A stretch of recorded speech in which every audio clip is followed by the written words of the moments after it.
Hi friends, welcome back to my channel Ajay talks. दोस्तों, आज से 5-6 महीने पहले मैंने एक वीडियो बनाई थी जिसमें मैंने आगाह किया था कि स्कैमर्स के द्वारा 150 रुपए भी अगर दिया जा रहा है तो आप मत लीजिएगा, वरना आपका बैंक अकाउंट फ्रीज हो जाएगा।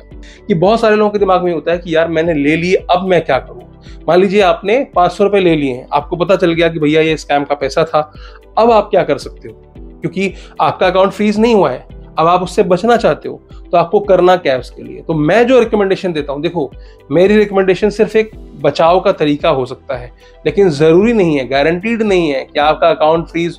इससे मैं ये नहीं कह रहा हूं कि आपका अकाउंट फ्रीज नहीं होगा, उसके लिए मैं कोई बचाव नहीं दे रहा हूं आपको। फ्रीज होना होगा तो होगा ही होगा। आप क्या कर सकते हैं, पहली चीज प्रोसेस के हिसाब से आप 1930 पे कॉल कर सकते हैं, साइबर क्राइम को बता सकते हैं कि मैंने ये गलती से ये पैसा अपने अकाउंट में मेरे आ गया है, अब मैं क्या करूं। अब बताता हूं यहाँ पर प्रैक्टिकल प्रॉब्लम ये है कि साइबर क्राइम वाले क्या बोलते हैं, आपका पैसा गया है क्या, आप बोलते हो नहीं गया है, तो बोलते हैं फिर क्या है, फिर कौन सी कंप्लेंट। तो वो कंप्लेंट ही नहीं ले रहे। मैं आपको रिकॉर्डिंग में सुना सकता हूं, आप खुद भी कर लेना ये काम, ठीक है।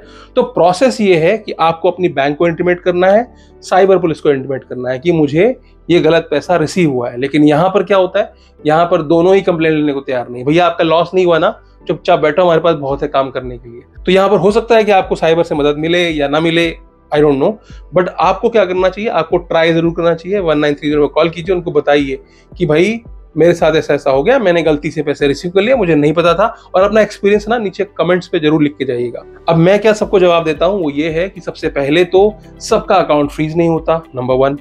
नंबर 2, अगर आपने गलत पैसा रिसीव कर लिया है तो आमतौर पर शुरुआत के 3 से 6 हफ्ते के अंदर जो भी अकाउंट फ्रीज होने की जो प्रोबेबिलिटी होती है, मैं अब ये नहीं कह रहा कि 3 महीने बाद नहीं होगा, हो सकता है चेन फ्रीज के मामले में बाद में भी हो सकता है और हुआ भी है लोगों का।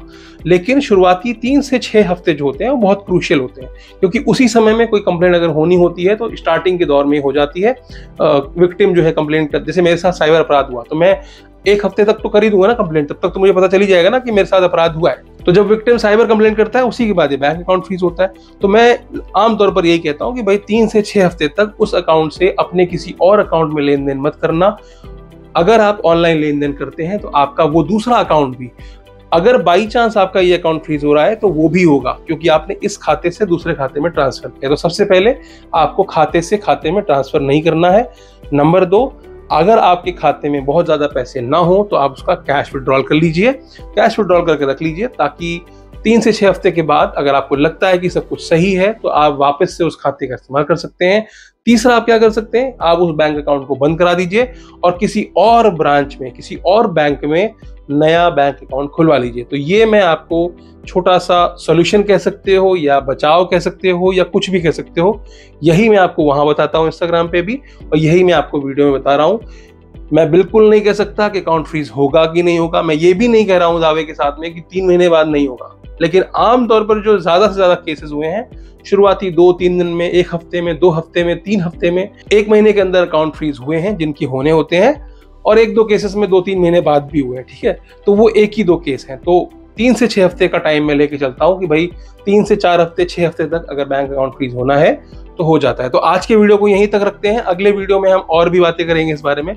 बहुत सारे सवाल हैं, मैं जानता हूं आपके भी होंगे, कमेंट सेक्शन में डालिएगा, उसको भी हम लेंगे। और साथ में जो मेरे और कई सारे सवाल जो पिछले वीडियोस के अधूरे रह गए हैं उनको भी मैं अगले वीडियो में कवर करने की कोशिश करूंगा। तो उम्मीद करता हूं कि आज का वीडियो जो है वो आपको काफी इन्फॉर्मेटिव लगा होगा। अगर चैनल पर नए हो तो भाई सब्सक्राइब कर देना, वीडियो अच्छी लगी हो तो लाइक कर देना, और काम की लगी हो वीडियो तो अपने दोस्तों रिश्तेदारों तक जरूर शेयर करना, क्योंकि अब ये बहुत आम हो गया है। सबको लगता है कि इजी मनी है, इजी मनी है। इजी मनी नहीं है। ये 150, 200, 500 रुपए जो कमाते हैं आप स्टार्टिंग में, ये आपको बहुत ज्यादा ट्रबल मेकिंग भी हो सकता है, बहुत ज्यादा परेशानियों में भी लाके खड़ा कर सकता है। तो आज के लिए सिर्फ इतना ही। वीडियो में अंत तक बने रहने के लिए आपका बहुत बहुत शुक्रिया।